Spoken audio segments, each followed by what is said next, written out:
Hey guys, it is Scott here from the Post-Jurassic Zoo, and I want to talk about something really cool today. And some people probably think I'm crazy. If you're in the reptile world or herpetology, you probably don't think it's so crazy, but a lot of people, family members included, think that I'm crazy.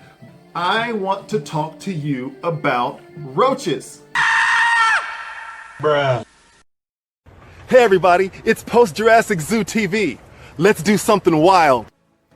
As far back as I can remember, I've always had a love for animals. We had dogs and cats and fish growing up, but my favorites were always the reptiles and amphibians.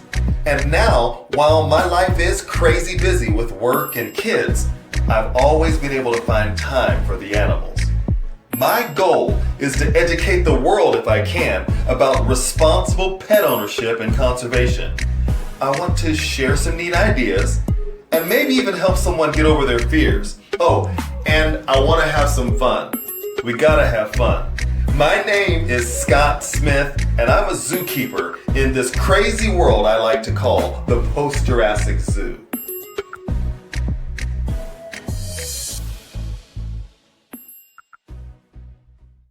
That's right, cockroaches. I will tell you this, a lot of people don't know that 99% of the roaches that are out there, they are not house invading species of roaches. They're not like the German cockroach that can get in your walls and lay thousands and thousands and thousands of eggs and have babies and cause infestations, or the kind that are most often found in like dirty places where they are carrying disease and things like that. The roaches that I'm talking about, feeder cockroaches, are actually really clean. They don't smell. It is a great nutrition source. They are way more nutritious than, say, eating when your animals eat crickets. I liken roaches to crickets like eating leafy green collard greens. That's a human eating greens and green vegetables and green beans and things like that versus eating iceberg lettuce. I want to show you these roaches. So I've started a colony. Here's one thing, I do combination feed roaches and crickets to my bearded dragons because my bearded dragons eat so many and I don't want to go through the colony so fast until I get it really established. Got my colony over here, and these guys are awesome. First of all, the nymphs. Now, come here. Cockroach nymphs. I don't know if you can see this guy. This is a cockroach nymph. And there are ways, which I'll go into later when you look at the underside of these guys. Pretty cool looking dudes. There are ways to tell what may end up being a male or a female on these guys. These cockroaches, if you can see them, relatively clean, okay? I wouldn't mess around with the frass. The frass is the poop. When you have colonies, some people, it ends up causing an allergic reaction in their skin and things like that. But if you can see something interesting about these nymphs, until they get big, they're kind of a gray color. These are Dubia roaches. Now, Dubia roaches are in Guyana, places now, and some people call them the orange spotted cockroach. I'll show you a larger one, but pretty cool dudes. They're kind of a dull color when they're nymphs, and they're very small, tiny roaches all the way up in various sizes, extra small up to extra large until they become adults. Now, the cool thing about this, I'm going to put this nymph back in here. Matter of fact, I'm going to give it to my bearded dragon. See you later, dude.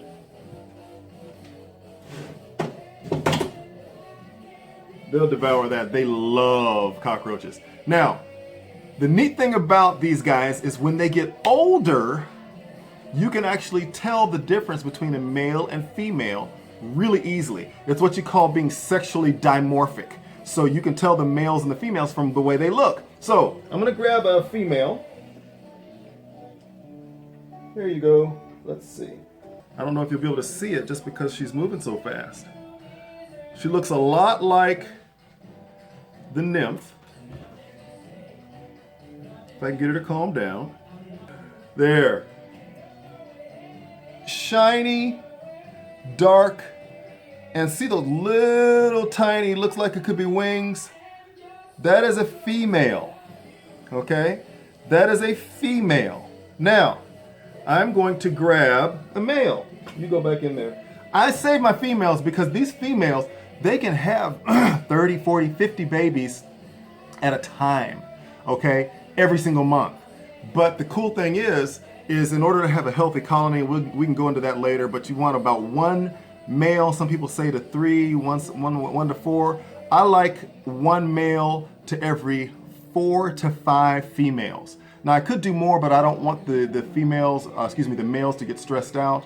I want them to have plenty of room to do whatever they need to do without a lot of competition. So, and that's another thing about as far as the colony. But that was a female, okay? Shiny, really short, looks like they could be wings. That's a female. Now I'm going to show you a male. Males.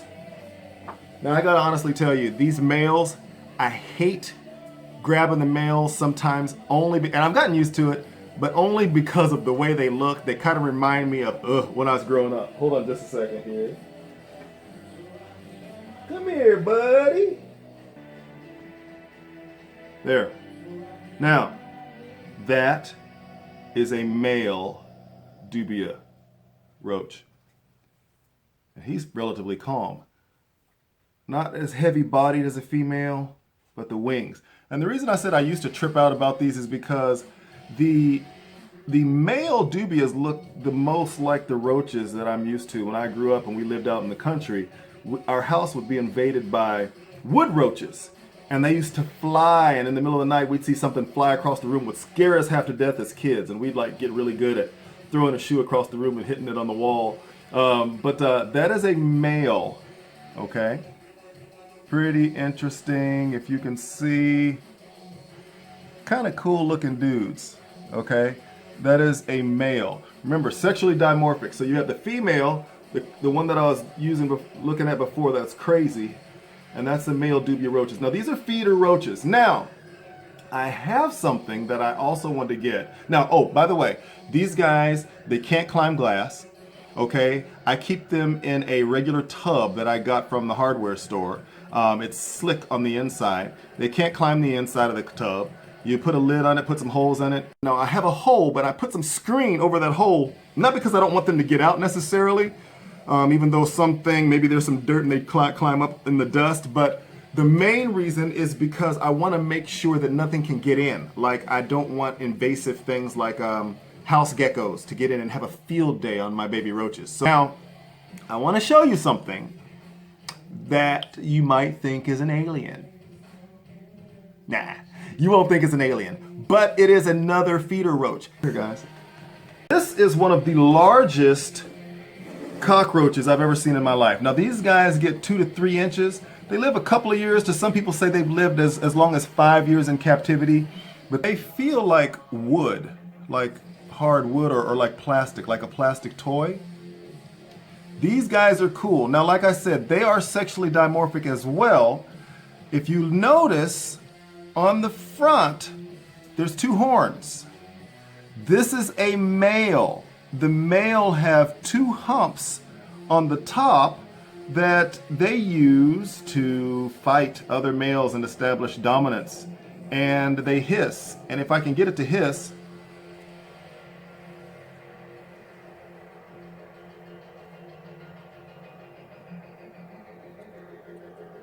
oh, there it almost went. Usually they hiss when they're fighting or to say, leave me alone. And this guy appreciates being handled more than most, and he's not saying, stop messing with me. There it went. So that's the male. I'm going to show you the female. You come out, you go back in. And you come out. Come here, girl. You'll notice a difference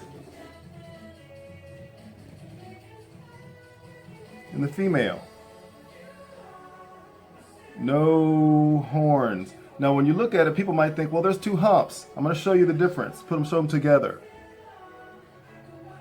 Male, You see those humps? Female. Male. There you go. See those humps? Female. Let's see if I can get her to want me to chill. You go back in there. These guys are super nutritious and she's super active.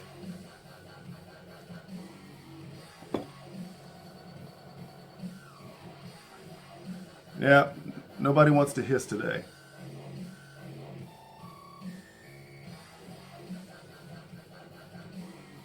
But the way they hiss, most insects, yeah, she's not gonna do it. And it sounds like, kind of makes a sound like maracas.